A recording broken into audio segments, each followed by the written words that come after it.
Now at 6 and streaming on CrossroadsToday.com, Shamrock LLC is facing a lawsuit after that chemical spill at the Port of Victoria. The details of this lawsuit this evening. Two women in Victoria face charges of prostitution after an investigation into an organized crime operation. And the Biden administration demands Texas stop blocking Border Patrol access in the latest struggle between federal and state agents. Well, we are out of the deep freeze, folks. The freeze is over. Now we're looking for a big tropical moisture moving up and giving us a significant amount of rain beginning over the weekend. We'll have all those details coming up. Plus, Houston big underdogs this week in Baltimore. Hear what CJ Stroud has to say about that. You're watching 25 News now at 6. Good evening and thank you for joining us. I'm Don Brubaker. And I'm Karina Garcia. The Victoria County Sheriff's Office, with the help of Victoria Police, arrested two women for charges related to prostitution and engaging in organized criminal activity. A search warrant was executed at the Kim Spa located at 2708 North Ben Wilson on Tuesday. The search warrant was part of an ongoing investigation into prostitution and suspected human trafficking at this location. The investigation found that sexual acts were being offered in exchange for money. They arrested 58-year-old Kim Nguyen of Houston. She remains in the Victoria County Jail in lieu of a $60,000 bond. 39-year-old Chanar Ditzel of Dallas was also arrested. Her bond was set at $1,500 but has since been posted bond. Attorneys have filed a lawsuit against Shamrock Products LLC on behalf of residents in Victoria County following an oil spill at the Port of Victoria on January 3rd. The lawsuit claims the company's negligence led to the oil spill and failed to contain and prevent the toxic odorous chemicals from entering the atmosphere. It also claims the company failed to comply with emissions standards set by the Texas Commission on Environmental Quality. One attorney said that because of Shamrock Products' negligence, residents suffered unnecessary physical, emotional, and financial harms. The spill was caused when a valve on a petroleum storage tank had been damaged, leading to 300 barrels of petroleum and chemicals to spill. A Port Lavaca teenager now faces 3 charges in connection with a fatal shooting. Port Lavaca police arrested 17-year-old Frank Saldival Sunday. Saldival is accused of fatally shooting a 16-year-old juvenile. Added to the first charge of criminal negligent homicide, Sandoval now is charged with manslaughter and temper or fabrication of physical evidence with intent to impair. He is in the Calhoun County Jail in lieu of $600,000 bond. 2 accused killers may face trial in Wharton County this month, each facing 5 to 99 years in prison. The El Campo Leader News reports Francisco Hernandez is accused of murdering Emuel Cornac Jr. in his home on April 9th of 2022. Hernandez is in the Wharton County Jail in lieu of a $1 million bond. The other accused murderer is Aaron Martinez, stands accused of killing Adam Saenz on April 27th of 2022 during an argument at Saenz's home. Martinez and Saenz were related to one another through one of their spouses. Early voting for City of Victoria Mayor started today and runs through January 30th. Early voting is at the Dr. Patty Dodson Public Health Center, 2805 North Navarro, Classroom A, from 8 a.m. to 5 p.m. On the ballot, Josephine Solis, Peter Brown, Robert Bob Constantine, Jacob Sauceda, Carissa Winters, and Dwayne Crocker. Join us Saturday, February 3rd for complete coverage of the special mayoral election. Leading us to your viewer poll this evening, you can scan that QR code on your screen to vote now. The question is, when do you plan to vote in the February 3rd mayoral special election? Are you early voting on February 3rd or are you simply not voting? According to our results, it looks like the highest percentage stands at 54 with voting on February 3rd. Early voting. Yeah. Oh, okay. Early voting. Come to crossroadstoday.com/vote to take part. And of course, we're going to have an update on 25 News Now at 10. For any residents who have an interest in getting involved with Victoria's government, you can apply to run for City Council starting today. Residents can run for any of the 4 regular City Council District 1, 2, 3, and 4 seats. An informational session about the roles of City Council members will be held on February 6th at 10 a.m. at the City Council Chambers. That's on 107 West Wan Lin Street. The election is set for May 4th. Two Victoria ISD schools did not reopen today. Mission Valley Elementary and Vickers Elementary did not have school Wednesday due to facility repairs caused by the freeze. Victoria ISD announced that the waterline issues at Mission Valley Elementary and the boiler repairs at Vickers Elementary are now over. Both schools are set to reopen tomorrow. And with that, let's take a look at your forecast with Chief Meteorologist Mac Perez. Thank you very much. It was a cold morning this morning, but guess what? It's all over. We're out of the deep freeze. We're at 47 degrees right now. Our low this morning officially 21. I understand it was 13 in Nordheim. We've got more information on that, but we got up to 49 degrees and tomorrow will be almost 60 degrees. So yep, the chill is over and we'll be talking about a big rain event coming in this weekend. All that in just a moment. Back to you. Mac, thank you. Tension is high between Texas and the federal government after a woman and two children drowned near the U.S.-Mexico border. Both sides say they have jurisdiction in that part of the Rio Grande area, but ultimately the Supreme Court could make that decision. But Texas authorities continue to block federal agents from conducting normal duties at the Shelby Park in Eagle Pass today. The Biden administration issued a cease and desist letter to Texas Attorney General Ken Paxton asking to restore Border Patrol's access. No signs of that happening so far.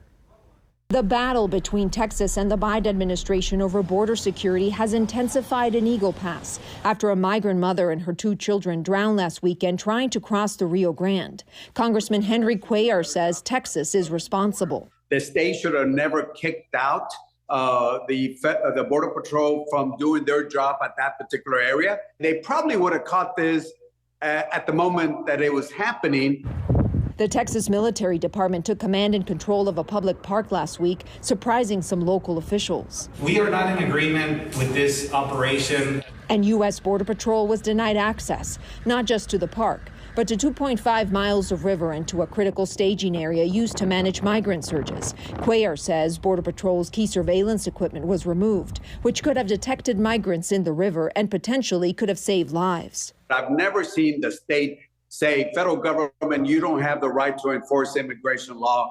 I have never seen this type of politics before. This border feud now hangs on the scales of the U.S. Supreme Court.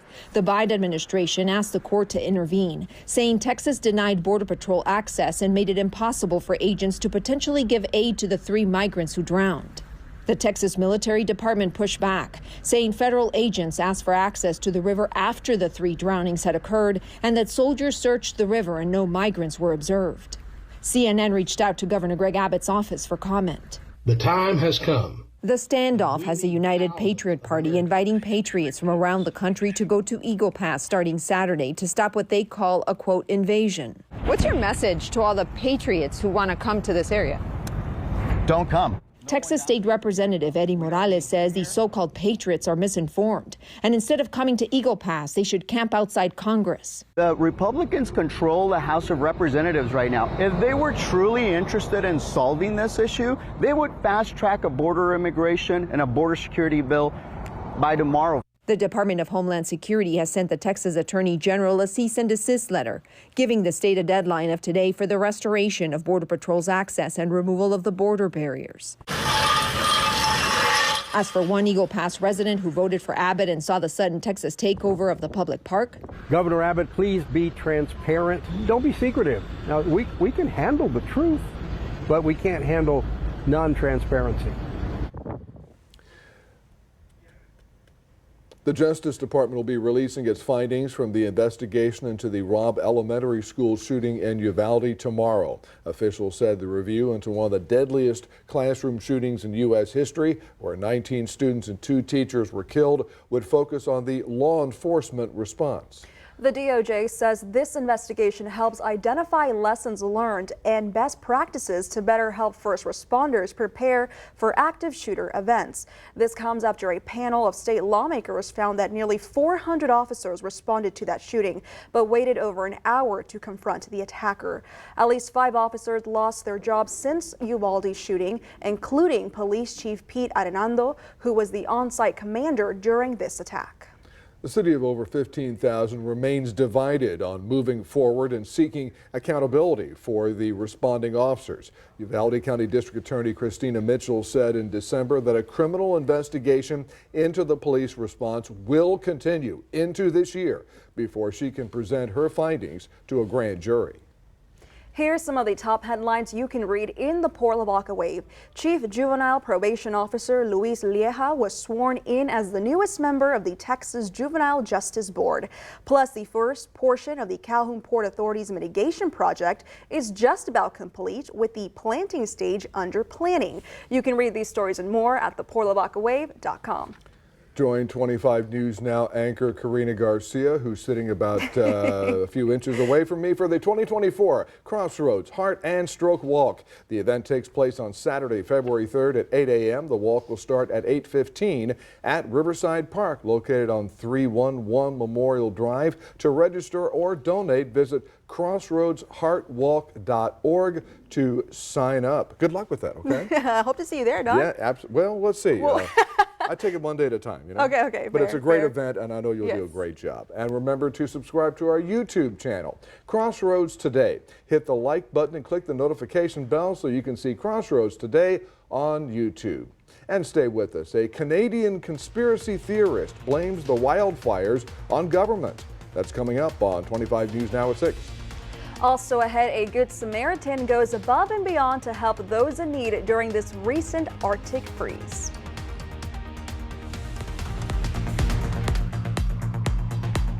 Hi, I'm Detective Kelly Gibbs with the Victoria Police Department. Crime Stoppers is seeking information about a burglary of a habitation. On January 13, 2024, at about 5:25 p.m., two subjects were dropped off at the 200 block of Terra Vista by a dark-colored four-door car.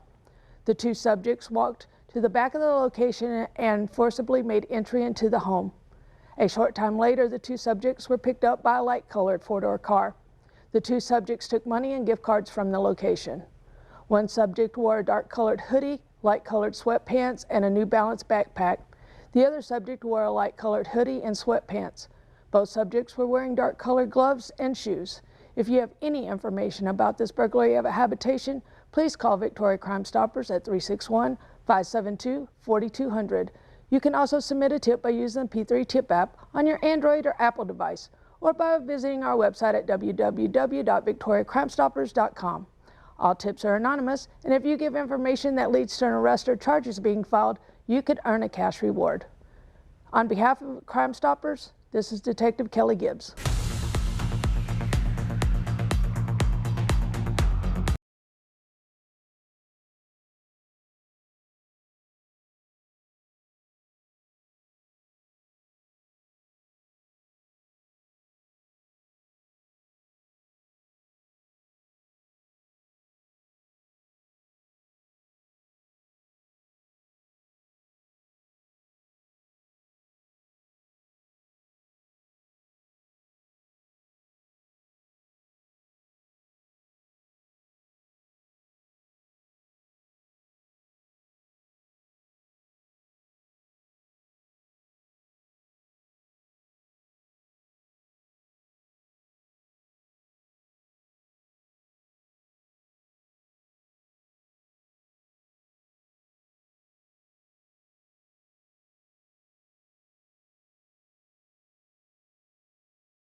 A Canadian climate conspiracy theorist who claims the government deliberately lit wildfires pleaded guilty to setting more than a dozen fires himself. Brian Pierre admitted to 13 counts of arson and 1 count of arson with disregard for human life. Prosecutors say approximately 400 people had to evacuate as a result of one of the fires set between May and September of last year. Police also found social media posts where he accused the government of setting fires as a way to persuade people to believe in climate change. Here's a look at some of the top headlines you'll find in the Cuero Record. A.J. Condi announces his bid for re-election as DeWitt County Attorney. And the Bauman family makes a very generous donation of 180 acres of property to Nordheim ISD. Read these stories and more at DeWittCountyToday.com. A woman's generous act of kindness in Louisiana has gone viral. It happened while dozens of cars were stuck in freezing weather on a Lake Charles bridge. Imagine being stuck on this bridge for hours. It's a true story for many who got caught in Monday's traffic nightmare. But a picture of a woman that circulated through social media showed something good came from this bad situation. I had a big bag of clementines, I had 2 boxes of cookies, and I said, I bet I can give these away. I bet there's somebody who might want these. Meet Jessica Jernigan. She's the woman in the picture, and she's actually from Tennessee and was traveling through when she got stuck. And while most don't carry around extra food or water in their car, Jernigan has everything she needs in the back of her SUV. I have a electric blanket and a down quilt. I have a battery pack that I can use to charge my phone and keep the blanket running all night. I had jugs of water. I had mountains of food. Jernigan is savvy when it comes to outdoors and is always prepared. In fact, she volunteers as an assistant teaching cave rescue training and is preparing to camp for 9 days in Austin, Texas. It bothered me that I was sitting in this warm vehicle with all of this stuff. I just started going kind of car to car.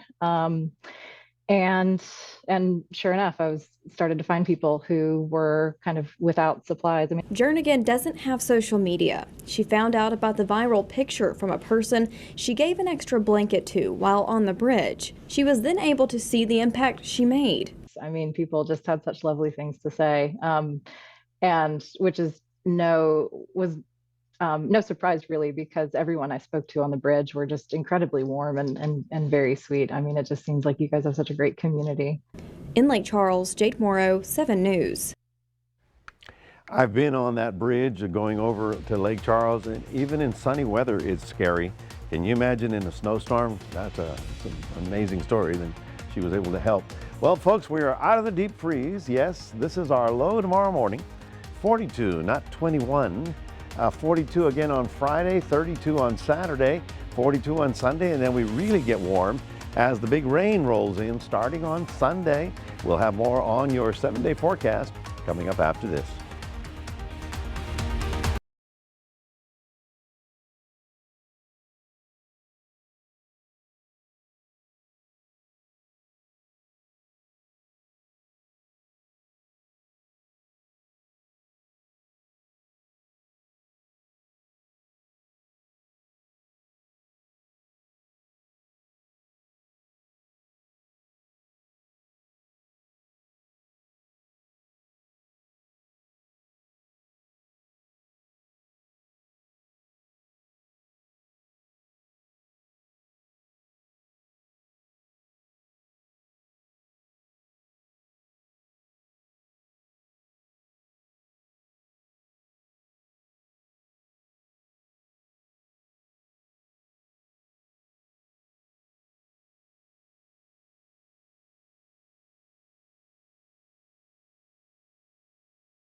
Welcome back, everybody. You notice I'm not wearing that old funky coat because we're out of the deep freeze. Yes, we're out of it pretty much for the next 7 days. So you can put the heavy coat away, but keep the rain gear handy. Right about now, we're looking at temperatures in the 40s pretty much all over the place. So you can see 45 up in Gonzales, 45 for us, and even 45 down in the Rockport area. The winds have changed, and that is the big difference. You can see they're going that way. So we're getting a Gulf air, and that's milder weather, and that's also more humidity. So all of a sudden, you saw the cloud deck sort of thicken up. That's coming at us from two areas. First, the Gulf moisture, and then we're watching this. Believe it or not, in about 4 days, this is going to be bothering you. Okay, it is a big swath of Pacific moisture that's going to be rolling up into Texas. In fact, the reason for it is a big trough on this side pulls it all up. And what that means is that beginning on Sunday, we got a significant rain event coming up pretty soon. Now, you can see how temperatures have moderated all over the state. Even Amarillo is at 59 degrees. They haven't been that warm in about a week and a half. So yeah, it's the big warming trend as the south wind kicks in and takes care of everybody. Here's Future Track, and you can see how the south wind continues pulling up all that moisture. We're going to have a little dry front coming in for a little break, but then I'm watching that one right there. You see that front coming down? Okay, that'll give us a north wind for Friday, but then we get to the weekend, we're going to start watching south. That's where all of our weather is going to be coming in the next 7 days. So temperatures are around the country to get a load of that.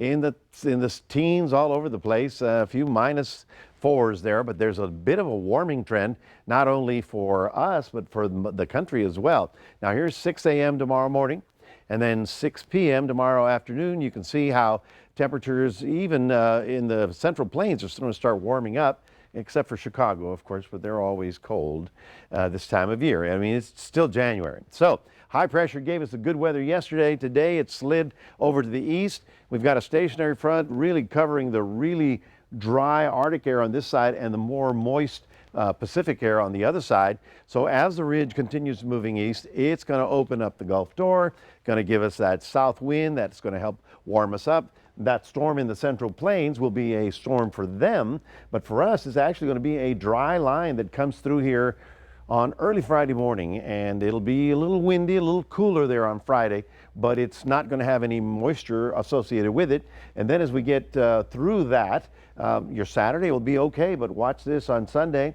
We start seeing that moisture coming up from the south, and for the Texas coast, we're looking at couple of days of significant rainfall around here. That's going to be very interesting. In fact, I'm looking at a significant rain event. So tomorrow morning, 50 in Port Lavaca, no more 20s, and we're looking for temperatures really moderating up to about 70 degrees tomorrow. Here it is. We'll be up to almost 70 tomorrow. A little dry and cooler and windy on Friday. Saturday, not bad. Sunday, we start picking up the clouds, and then Monday through Wednesday could see maybe 2 to 3 inches of rainfall. That's your 7-day forecast. Reminding everybody we have a QR code. Love for you to scan that. Put Crossroads Today on your phone. Karina, back to you. Thank you, Mac. And now let's go take a look at your sports with Zach Brown. Softball season hasn't started yet, but 3 area teams already know their preseason rankings. I'll have those in sports.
It's divisional round week. Of course, the Houston Texans traveling to Baltimore to take on the one-seeded Ravens. Baltimore is heavily favored in this one and feature the likely MVP in Lamar Jackson at quarterback. Not many people giving a young Houston team a real chance to win this game, especially with it being on the road. They said this last week before the Cleveland game as well. C.J. Stroud's response was, "We have no chance." All right, and this week his tune hasn't changed. That's not my thought process or our team's. We're just doing our job. We don't really pay attention to what people say. It's not up to them on what goes on the field. So it's really just up to us to go out there and do our jobs. And we believe in ourselves, and we trust in ourselves to win games and hopefully win this game. We have complete confidence in ourselves. So we're not really worried about what everybody else got to say. That game right here on KAVU this Saturday at 3:30. The Texas High School Football Bible, better known as Dave Campbell's, came out with the Texas High School Football Dynasty list of the last 6 years. Two of those teams very familiar with each other, and they're here in the Crossroads. Coming in at number 9, the Refugio Bobcats, who have a record of 77-9 with one state title while going to 2 and have won 10 games in each of the last 6 years. Their rival, the Shiner Comanches, who were in a rebuild this past season, still made the cut at number 13 with 2 state titles and 5 10-win seasons over the past 6 years. Softball season right around the corner, and the coaches poll has preseason rankings. No surprises out from the area teams. 2 of these teams, kind of like football, very familiar with one another. The Shiner girls and the Ganado girls, some tight ones in the regular season. Last year, Shiner eliminated them in the postseason. Shiner ranked at number 5, Ganado at number 10. In the Class 3A part of things, right up the road from Shiner, Hallettsville, who is number 4. The ladies fell short of their ultimate goal last year, looking for a bounce back this year. Star forward Pascal Siakam has been acquired by the Pacers from Toronto. Siakam is 29 years old and was an All-Star in 2020 and 2023. The Pacers are currently the number 6 seed in the East, currently 8 games back of the first-place Celtics. Siakam averaging 22 points on 52% field goal percentage could be a big boost come playoff time in that loaded Eastern Conference. And awful news from the Golden State Warriors. Assistant coach Dejan Milojevic died from a heart attack suffered at a team dinner Tuesday night. He was just 46 years old. Milojevic is Serbian and played for their national team in the 90s and 2000s. The Warriors have postponed their game against the Utah Jazz following this sudden news. That is it for your sports. Donna Karina, back to you. Thanks, Zach. We're going to be back in a moment where we head to Spain for the blessing of cats and dogs.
Finally tonight, dogs and some cats were blessed outside a church in Madrid today to celebrate the feast of St. Anthony of Abbat, Spain's patron saint of animals. The Catholic tradition is meant to bring the animals health and protection for the coming year. The blessings were followed by Mass, where the pets were also welcomed. Believers are also encouraged to buy bread rolls for St. Anthony in a festival that has been part of the Madrid calendar since the 1980s. Dogs and cats living together.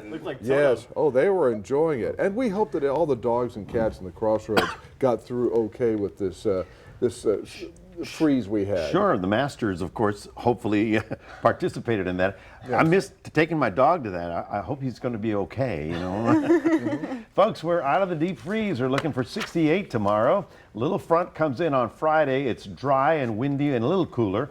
But the big story is that by Sunday, we start having about 4 days of continuous rainfall, and that's going to be the big story coming up for next week. Thank you, Mac, and thanks for joining us. We hope to see you back here tonight for 25 News Now at 10.